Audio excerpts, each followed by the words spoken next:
नमस्कार। कहानियों की इस श्रृंखला में आप सबका स्वागत है। आज हम आपको भगवान भोलेनाथ के एक बहुत ही भोले से भक्त की कहानी सुनाएंगे। उससे पहले एक छोटी सी गुजारिश है कि अगर आपको हमारी ये कहानी पसंद आती है तो लाइक करें, कमेंट करें और वीडियो को शेयर करें और चैनल को सब्सक्राइब भी कर लें। तो शुरू करती हूँ कहानी। एक गांव में भगवान शिव का बहुत ही प्रसिद्ध मंदिर था। उस मंदिर में भक्तजन दूर दूर से दर्शन करने आते थे। एक बार सावन का महीना था। दूर दूर से कांवड़िए कांवड़ लेकर भगवान शिव के दर्शन के लिए आए हुए थे। मंदिर का आंगन भक्तों की भीड़ से भरा हुआ था।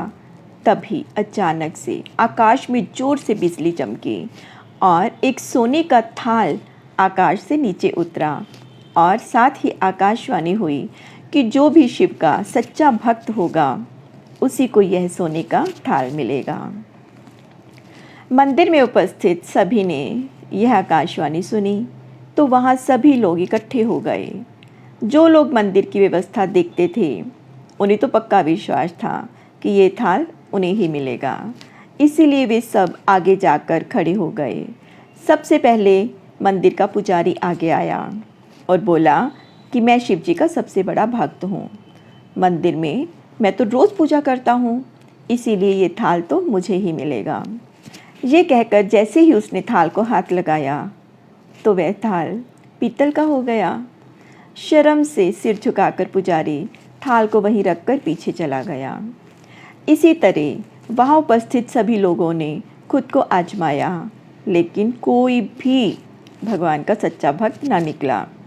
फिर उस नगर का राजा आया और बोला कि इस मंदिर के निर्माण में मैंने तो बहुत सा चंदा दिया हुआ है, इसीलिए मैं ही शिव जी का सबसे बड़ा भक्त हूँ। ये कहकर जैसे ही राजा ने थाल को हाथ लगाया तो थाल तांबे का हो गया। राजा लज्जित हो गया और थाल को वहीं रखकर एक और खड़ा हो गया। उसके पश्चात एक से बढ़कर महात्मा सिद्ध जोगी आगे आए, लेकिन थाल सबके हाथ में जाकर किसी और ही धातु का हो जाता था। सोने का थाल किसी के हाथ में भी न रहा। तभी वहाँ पर एक किसान मंदिर में दर्शन के लिए आया। वह किसान बहुत गरीब था। दिन रात खेत में मेहनत मजदूरी करता था। वह अपने परिवार का पालन पोषण करता था। अभी वह रास्ते में आ ही रहा था, तभी उसे एक भूखा साधु दिखाई दिया और उससे खाना मांगने लगा। किसान अपने लिए जो खाना लाया था वही खाना उसने उस भूखे साधु को खिला दिया और मंदिर की तरफ चल पड़ा। थाल के बारे में उसने भी सुना, परंतु उसने थाल की तरफ कोई ध्यान ही नहीं दिया और दर्शन कर मंदिर की परिक्रमा करके वापस जाने लगा। तभी पीछे से किसी ने कहा कि भाई, जब तुम मंदिर में आए ही हो तो तुम भी उठाकर देख लो, क्या पता तुम ही शिव जी के सच्चे भक्त हो। किसान को लगा कि शायद यह लोग मेरा मजाक उड़ा रहे हैं और वह बोला कि मैं काहे का भक्त हूँ, मैं तो कोई पूजा पाठ भी नहीं करता, मंदिर भी कभी कभार ही आता हूँ, तो मैं भक्त कैसे हो सकता हूँ। फिर भी जब सब लोगों ने बहुत ही आग्रह किया तो वह थाल की तरफ बढ़ा और जैसे ही उसने थाल को हाथ लगाया तो थाल एकदम से चमचमाने लगा और उसके हाथ में थाल शुद्ध सोने का हो गया। यह देखकर लोग हैरान हो गए और जय जयकार करने लगे।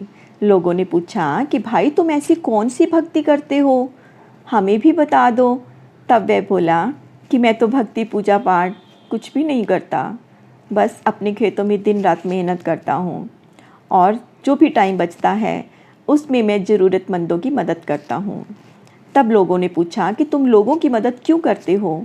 तो वह बोला कि उनके चेहरे पर खुशी देखकर मुझे बहुत अच्छा लगता है और मैं आनंदित हो जाता हूँ। शायद यही कारण है कि भोलेनाथ मुझसे खुश हैं। दूसरों को खुश देखकर जो आनंदित होते हैं वही सच्चे भक्त हैं। तो बोलिए भोलेनाथ की जय, सच्चे भक्तों की जय। आज की ये कहानी आपको कैसी लगी हमें कमेंट बॉक्स में अवश्य बताएं। अगर आपको अच्छी लगी तो इस कहानी को लाइक करें, शेयर करें, चैनल को सब्सक्राइब तो ज़रूर कर लें, क्योंकि ऐसी बहुत सारी कहानियाँ मैं आप लोगों के लिए लाने वाली हूँ। तब तक के लिए नमस्कार, जय श्री राम, जय भोलेनाथ।